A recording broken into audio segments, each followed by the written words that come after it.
حضور نبی کریم صلی اللہ علیہ وآلہ وسلم متعلق راضی کان النبی صلی اللہ علیہ وسلم اشد حیاء من العذراء. نبی پاک فرمائی، صحابی رسول فرمائی چې نبی پاک مبارک د ځوانې بې واده کړي جینۍ نه هم ډېر زیات حیادار و. جینۍ چې کله وي ناواده کړې کله وي د هغې حیا ډېره زیاته اوچته وي، خو دا هغه جینۍ ښایي چې کوم د نبي پاک د زمانې جینکې وي. دا د نن سبا جینکو حیا نه ښایي چې ځوانه وي او جینکې وي هغې کې کومه حیا وي. نه، د صحابه کرامو د زمانې چې کومه جینۍ به وه حیاداره جینۍ به وه، نبی پاک صلی الله علیه وسلم د هغې حیادارې ناواده کړې جینۍ نه هم زیاته حیا په نبی پاک مبارک په ذات کې موجوده وه. دا انداز د حضور نبی کریم صلی الله علیه وسلم مبارک او چې کوم د دغه حدیث سره تړلی شوې خبره باندې اختتام کوم هغه دا چې حضرت فاطمة الزهرا رضی الله تعالی عنها مونږ له د حیا پیغام را کړی. زمونږ خویندو له، زمونږ میندو له، زمونږ بیبیانو له حضرت فاطمة الزهرا رضی الله تعالی عنها د حیا پیغام دا را کړی چې هغې مبارک ارشاد فرمایلو چې ای خلکو چې کله ما جنازګاه له وړئ او دفن له مه وړئ د خپل کور نه کلم چې ما اوچتوئ، ما د شپې جنازه وکئ، ما د شپې کفن و دفن وکئ، د دې وجې نه چې هسې نه چې ما په جسم اطهر باندې د خلکو نظر پرې نه وځي. او ځکه محدثین فرمایي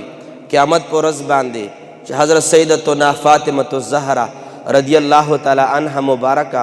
د قبر مبارک نه راوچتیږي، دا حدیث مبارک واورئ. نبی پاک فرمایي چې زما بچی چې کله راوچتیږي د قبر نه او پل صراط باندې تیریږي، خدای پاک به 70,000 حورو له د فاطمة الزهرا رضی الله تعالی عنہ شکل او صورت وله ورکي، د دې دپاره چې د فاطمة الزهرا رضی الله تعالی عنها شکل او صورت د نورو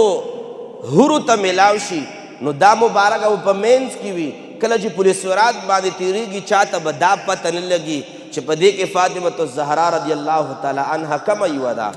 او چې کله په پل صراط باندې تیریږي رب العالمین به آواز کوي یا اهل معشر نکسوا رؤوسکم وغضوا ابصارکم فانما فاطمه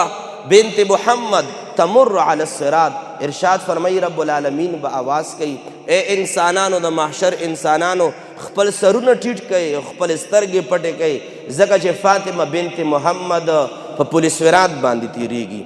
هغه ورځ باندې به بل څوک بل چاته نه ګوري، خو لیکن رب العالمین چې کوم مقام او کومه رتبه حضرت فاطمة الزهرا رضی الله تعالی عنها بیبي مبارکې ته ورکړې وه، دا لوی مقام او رتبه ډېر اسباب کیدی شي، خو یو سبب یې دا و چې دی مبارکه کې حیا موجوده وه، دا د حیا پیکر وه. د دې د وجې نه حاضرینو که چېرې سوشل میډیا باندې او یا موږ په ملک پاکستان کې کومو زنانو دا آواز وي چې زمونږ به خپل اختیار مطابق ژوند تیرو، یاد ساتئ د خپل اختیار مطابق ژوند دا د رب العالمین طرف نه ممنوع دی. حکم دا دی چې ژوند به د رب العالمین د اختیار لاندې انسان تیروي، د نبی پاک مبارکو د تعلیماتو لاندې به وخت تیروي. رب العالمین د موږ ستاسو د حیا غوندې عظیم دولت نصیب فرمایي، زمونږ ته، زمونږ بچو ته، زمونږ زنانو ته، خویندو میندو ته د الله پاک د فاطمة الزهرا رضی الله تعالی عنها په شان دی حیا او عزت او برکت اور نصیب فرمائی. وآخر الدعوانا ان الحمد للہ رب العالمین.